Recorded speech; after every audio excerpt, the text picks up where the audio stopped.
Ladies and gentlemen, Mr. Walter Matthau. Omar Nelson Bradley, one of our very great soldiers, has been described as a quiet gentleman who might pass for a professor. But there is an unmistakable quality of greatness in his simple manner, his straightforwardness, and his deep concern for humanity. Recognized as a master strategist, he was given command of the forces that spearheaded and carried through to victory the campaigns and the invasion of Hitler's Europe. While the headlines and popular applause fell to others, it was Bradley, the quiet infantryman in his old trench coat, trudging through the scarred battlefields, who held the fate of his soldiers in his hands. When it was over, a grateful chief of staff saluted him with this simple statement: "All our confidence in you has been justified." It is with great pride that we present the story of General Omar Nelson Bradley.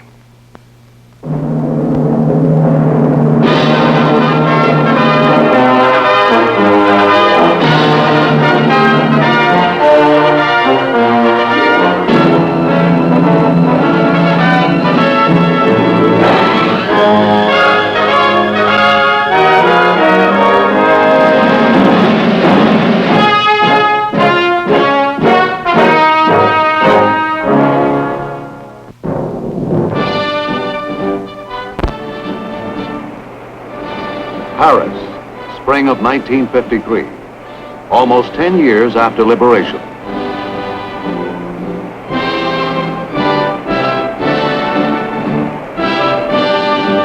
Flags of many nations stand in harmony at the Palais de Chaillot.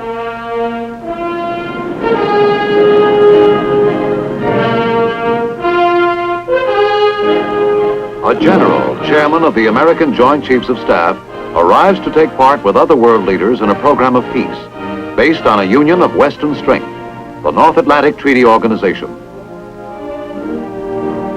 Soft-spoken, honest in his opinion. To his intimates, he is known simply as Brad. To everyone, he is Bradley the soldier's general, the personification of a great army, a great nation.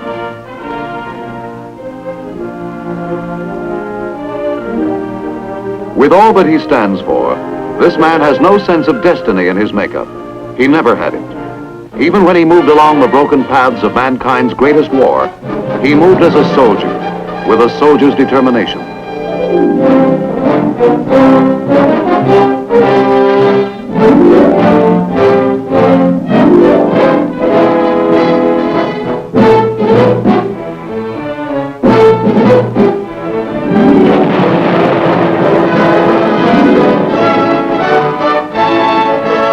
Bradley the strategist, perhaps the greatest in modern warfare.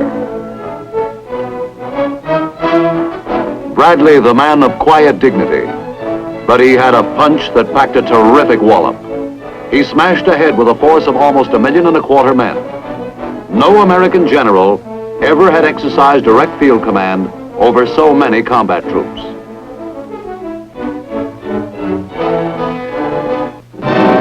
The end of the Nazi road.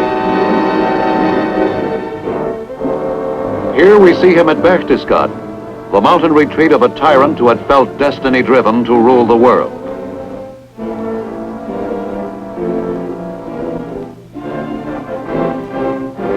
With a soldier's determination, Omar Nelson Bradley had won a brilliant campaign.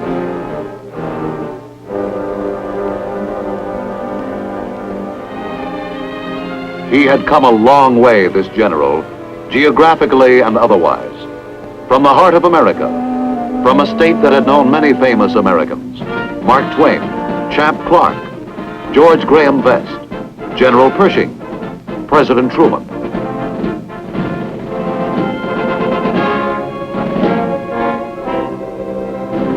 He was to serve as general under not one president, but 3. In addition to Harry S. Truman, seen here at Potsdam, Germany, there was Dwight D. Eisenhower, his former wartime chief, and wartime President Franklin Delano Roosevelt. 50 miles from the Missouri River, on the birthday of Abraham Lincoln, Omar Bradley was born into the home of a poorly paid country schoolteacher. The year was 1893. In country such as this, he learned to fish, hunt quail, became an expert marksman.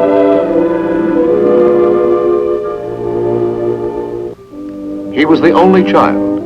The name Omar came from a family friend, not the Persian poet.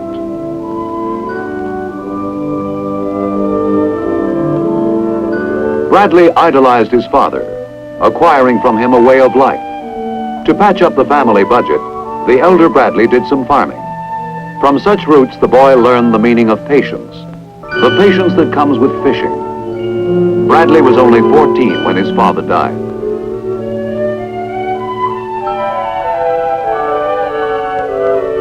After high school, what? It was hard to say. He sold newspapers, worked at the Wabash Railroad shops at 17 cents an hour. But a Sunday school teacher suggested West Point. And West Point it became, the United States Military Academy. Here had studied Lee, Grant, Pershing. The class of 1915, Brad's class, was to furnish 56 generals. One could say of Bradley, as quiet as the Hudson, a trait that was duly noted by his class biographer. True merit is like a river. The deeper it is, the less noise it makes.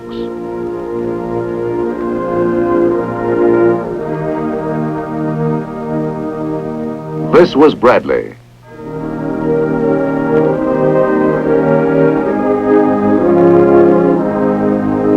And they wrote further of him. His most prominent characteristic is getting there. Just how much prophecy was in this remark? Let us see. In World War I, he commanded an infantry company at the Butte, Montana copper mines. His own evaluation, ruin. He was left out of the fight. 1920, ordered to West Point as an instructor in mathematics. From 1924 to 1939, Army schools, routine duty periods with troops in the United States and Hawaii. Then on to General Staff in Washington. Finally, in the early part of 1941, Commandant of the Infantry School at Fort Benning, Georgia. Was he getting there? Well, he was acquiring the reputation of a fine infantry officer.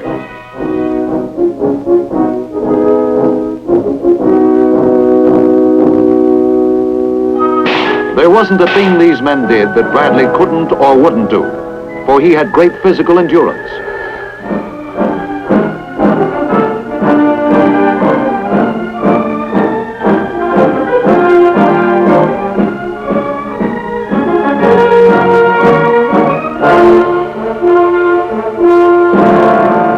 February 1943. Bradley was in Florida training a division for duty overseas. World War II was in its second year for the United States, and Bradley was to be included in the fight. Word finally came to report to French North Africa.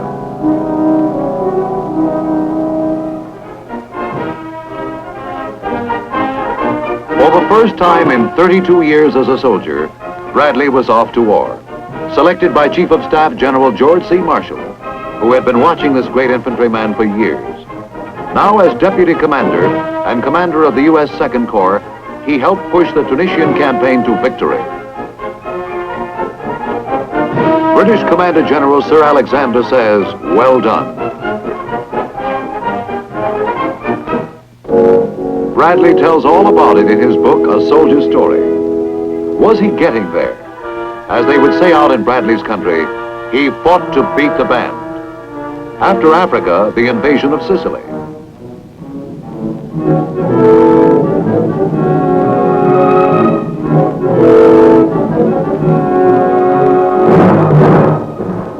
Bradley took Second Corps into Sicily under General George S. Patton's command.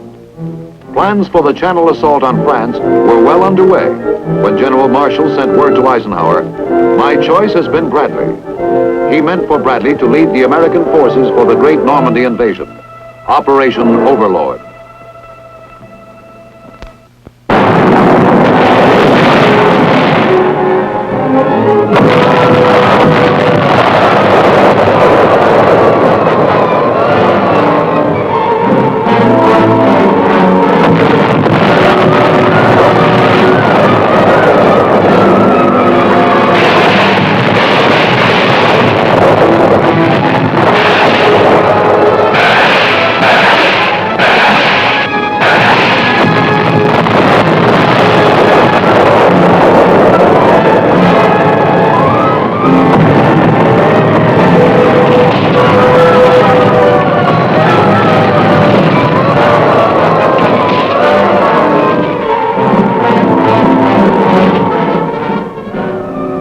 commanding general of the First Army, Bradley was ashore less than 24 hours after the first Allied units hit the Normandy beaches.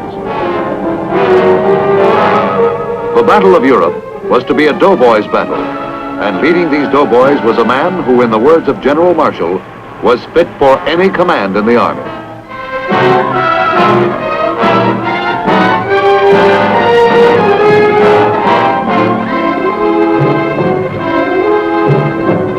A week after D-Day, and we had linked the Allied forces together in a beachhead 42 miles wide. A prime objective, the port of Cherbourg.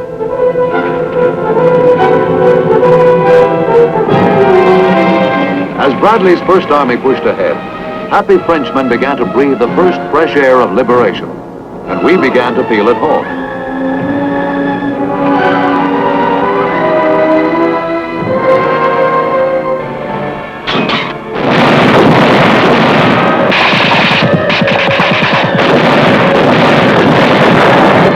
They were a hard nut to crack, those Nazis. At all costs, they meant to keep us from getting a harbor, a suitable port for our supplies.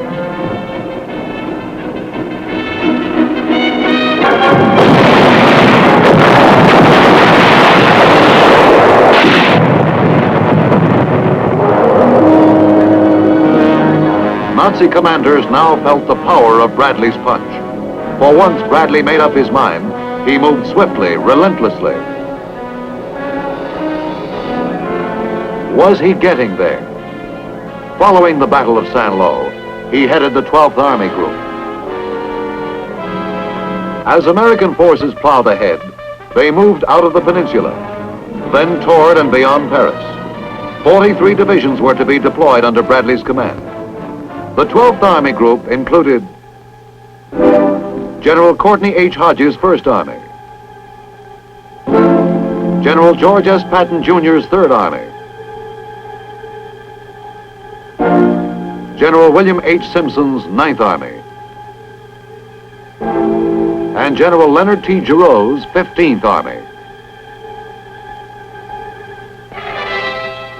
No sit-back at headquarters type of general, Bradley inspected a battle in person, traveling in an ordinary Jeep.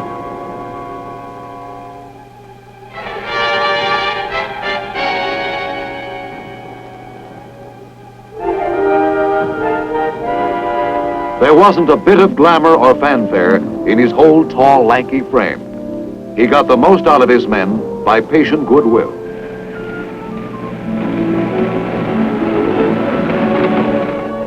He knew every division commander by his first name. When an officer performed as he expected him to, he gave him a free hand. When he hesitated, he tried to help him. And when he failed, Bradley relieved him, and all respected him. Even Patton, Bradley's chief in French North Africa and Sicily. In fact, George S. Patton became one of his closest friends.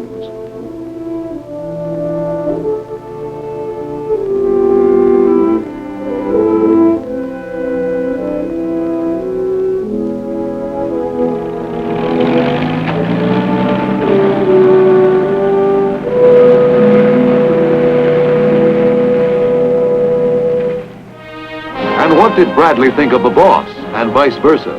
There was a mutual trust. Stout-hearted and confident of result was the way the chief described Bradley. Many battles justified faith in Bradley, but one especially was the big breakout.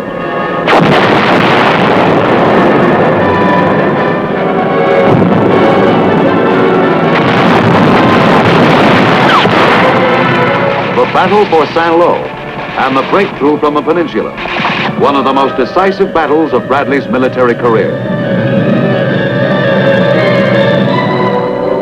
The breakthrough cracked the back of the Nazi Wehrmacht. Bradley had created it, planned it down to the last detail.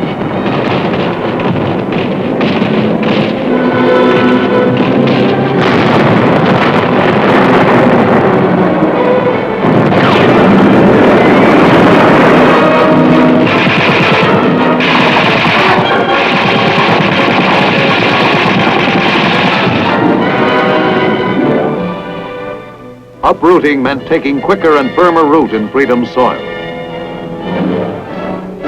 Out came our armies, The way was open, the way to Paris.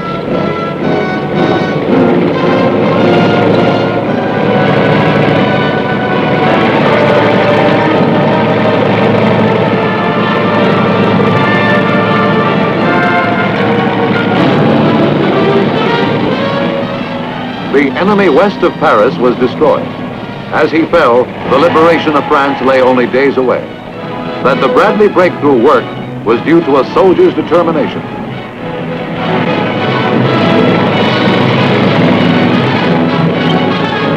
Our hopes now ran high for a quick end to the war in Europe.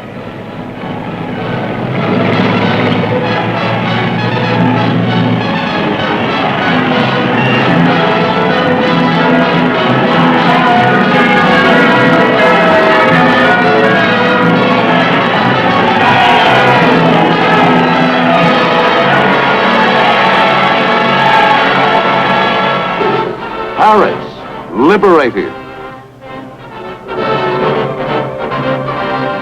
Bradley could have gone into Paris himself, but the quiet man from Missouri was not built like that. He had waited for his chief.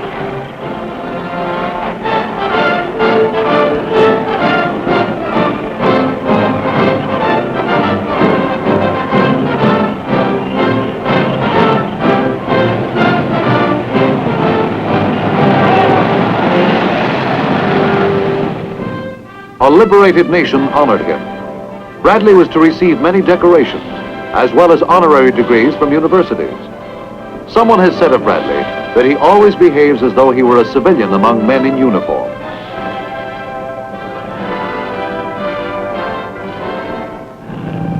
Even as Paris celebrated, something was happening. After the fastest blitz of modern war, we had to apply the brakes. Logistics, that age-old problem of supplying a mighty fighting force on the offensive, had run into difficulties. We had lost momentum.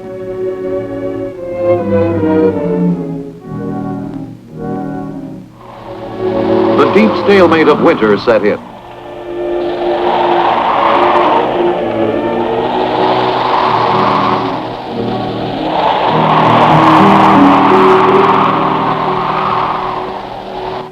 Then, quite suddenly, counterattack, the Battle of the Bulge, the greatest crisis in Bradley's military career.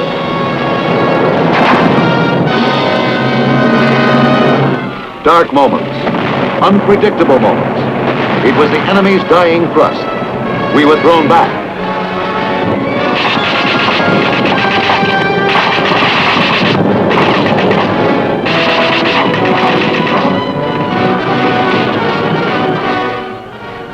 Even when the enemy was a few miles from his headquarters, Bradley refused to move back. He reasoned such a move could destroy confidence. Your identification, General. From stars down, solid proof was needed these trying days that you were not a Nazi disguised as an American.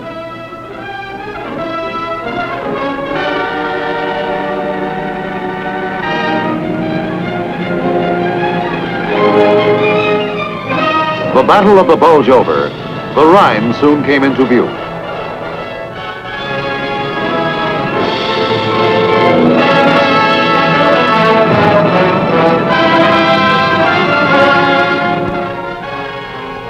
There wasn't much more to it after this.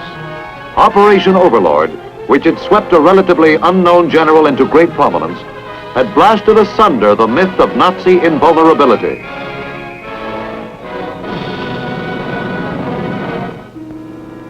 From the Omaha beachhead to Berlin, a stunned enemy wondered how it could have happened.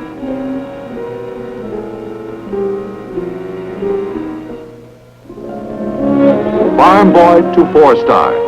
Was he getting there?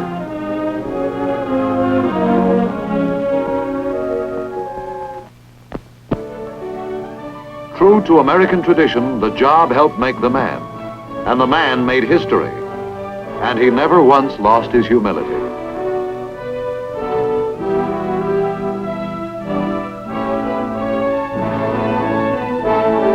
Was there room for a 5th star?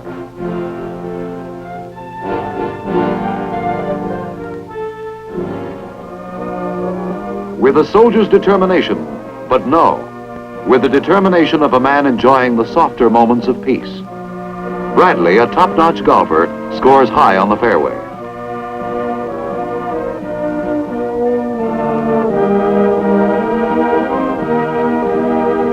But a hop, skip, and a jump from the fairway was busy Washington. And in post-war America, Bradley played a big role in world affairs. Affairs as they pertain to our survival as a nation.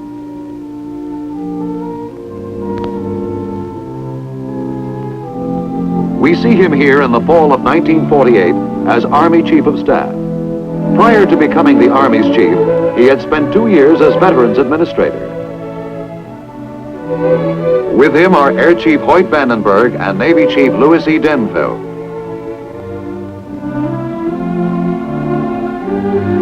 In Bradley's characteristic way, he considered his job another opportunity to serve his country, and America needed him. For a new type of world jitters had set in, the Cold War, modeled by the Kremlin. For example, the great airlift of 1948 and 1949. Starved the people of West Berlin came orders from Moscow. So the Red Army imposed a blockade on all overland transport between Berlin and the West. All trade stopped. Industrial paralysis threatened West Berlin. But not for long. The air was still free, and from the free nations poured fabulous supplies for the people of West Berlin.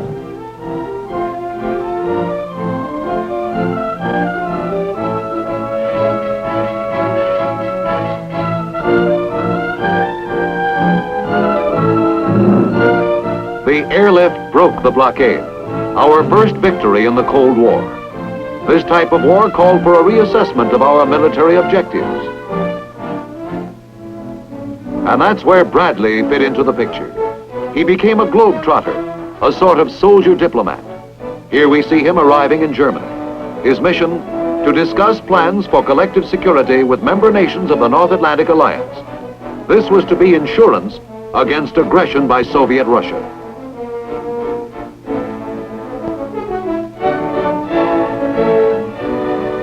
Bradley, the world headliner. The story of Omar Bradley would not be complete without mentioning the former Mary Elizabeth Quayle, who married Bradley a year after his graduation from West Point. Here she watches Bradley being sworn in as chairman of the Joint Chiefs of Staff by Defense Secretary Johnson.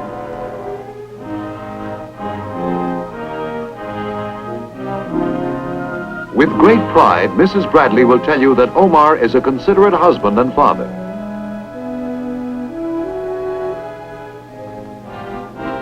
As chairman of the Joint Chiefs, America's top soldier took his seat at the first meeting of the Defense Committee of the North Atlantic Treaty Organization held in Washington.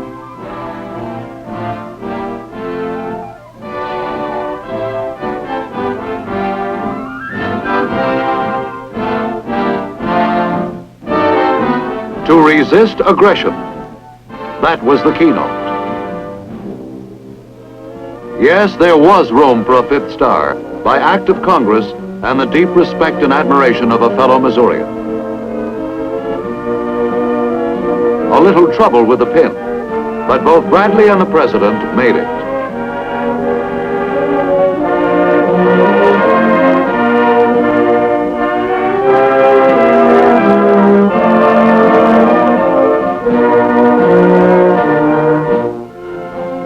Farm boy to frequent visitor at the White House. This is early in 1951 at a Security Council meeting. He sits beside the man who, along with his father, signalized his ideals in life, General Marshall, at this time Secretary of Defense. And again at the White House, with ministers of defense and military advisors of the North Atlantic Treaty Organization.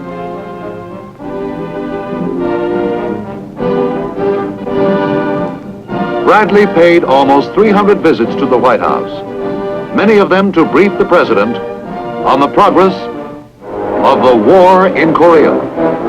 Again, he visited war rooms, this time under the banner of the United Nations. As a global military strategist, Bradley believed that we should not press our military advantage too far in this one area of communist aggression.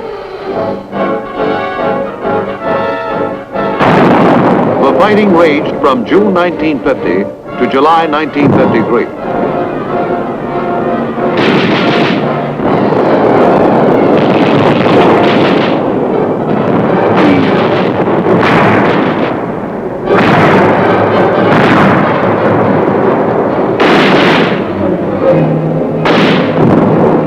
These were precarious times. At stake was our global prestige, our voice in the free world.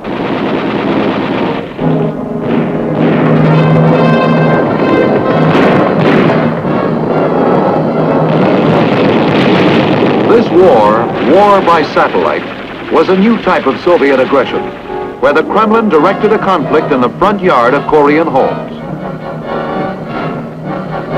As in World War II, Bradley helped direct Allied forces close to the battle lines.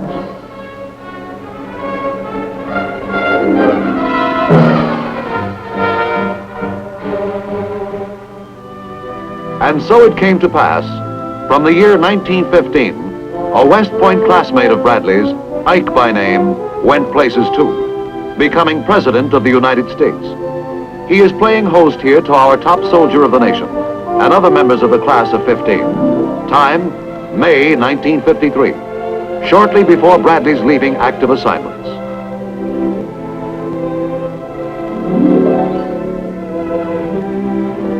It seemed fitting at this time to name an American town after Bradley. To quote Bradley, "No boy ever came out of an army camp with any more or any less moral fiber and any more or less courage than he had when he left his family fireside." Bradley, West Virginia, on U.S. Route 21, between Beckley and Mount Hope.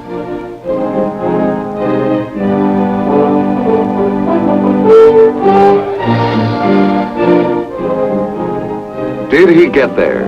Well, seems like there's more to do. Mission, to help in military reorganization.